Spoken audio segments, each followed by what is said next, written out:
Which of these stories will you be talking about tomorrow? The health care crisis for some Democrats.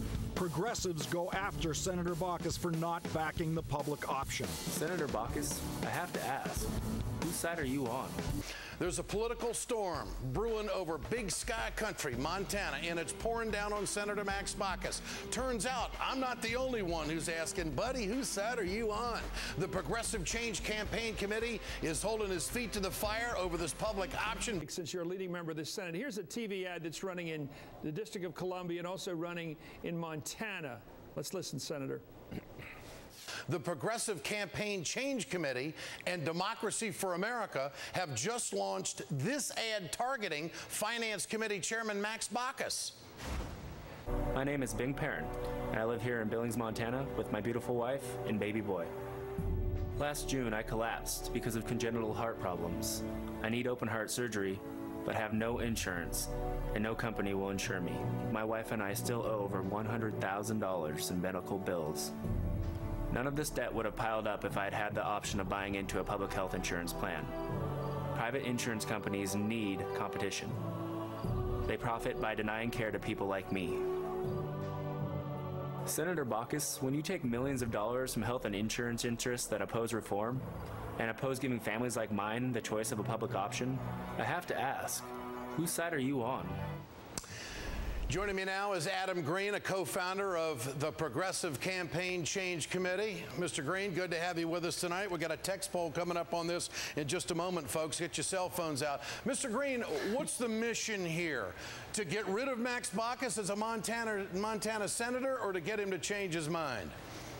Well, the main mission is to make sure that Max Baucus is being accountable to his constituents on this issue of the public option. You know, this is a once-in-a-lifetime opportunity to pass this reform, and the most recent poll of even Montana voters in the supposedly red state of Montana shows that more Montanans support the public option than oppose it. So Bing is one of those people, and we want to make him come face-to-face with his own constituents. All right, just for the numbers, Max Baucus has taken $3.4 million in the last 5 years, and you just mentioned it, Montana voters on the public option, 47% favor, 43% oppose. But this idea, the theme of telling stories of those who have been left behind and have got some hardships, do you think this is going to work? Do you expect it to work? It has to work. You know personally how much Ben Nelson reacted when we highlighted one of his local constituents, a small business owner. He called you, he called this small business owner, and he even put up his own response ads. We've heard behind the scenes that Senator Baucus' staff has already heard about this ad. They're responding to it behind the scenes, and we really just want to make sure that they're not reacting to fake consultant-driven, fluffy ads, but really have to look into the eyes of their own constituents like Bing. Now, fortunately, a lot of people, thousands of people, have gone to our website, healthcarecan'twait.com, and we just hit the $50,000 mark towards our goal of raising $100,000 to air this in Montana and in D.C. And really, we hope to up the pressure on Senator Baucus. All right, Montana Democrats on Senator Baucus' action on health care reform. He's facing some pretty tough numbers, folks. 55% oppose of what he's doing, 34% support. And I think when you take a look at Montana, they're pretty average American independent thinking voters. When they hear stories like that, if this doesn't make Max Baucus turn and go for the public option, it's going to make me think he's either taking marching orders from those who gave him money, or he's taking marching orders from the White House to come up with something different than the public option, which would be the co-op. What about the latter? What do you think?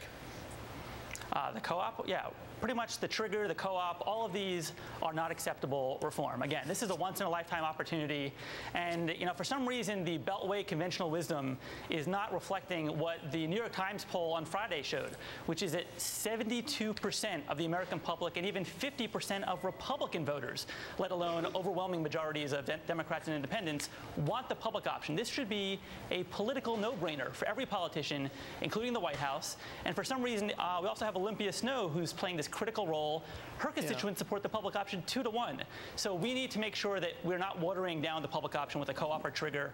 The public option is the compromise. Will you, Mr. Green, will you run ads on other senators? Or is it just Max Baucus? Well, we currently have ads up against Baucus and also Olympia Snow. Both of them are at healthcarecan'twait.com. And we hope that this is a real source of pressure. Again, highlighting the local voices of local constituents and holding them accountable to those constituents. Going to be interesting to see how it turns out. Tomorrow's a big day. Thank you, Adam Green. Appreciate your time.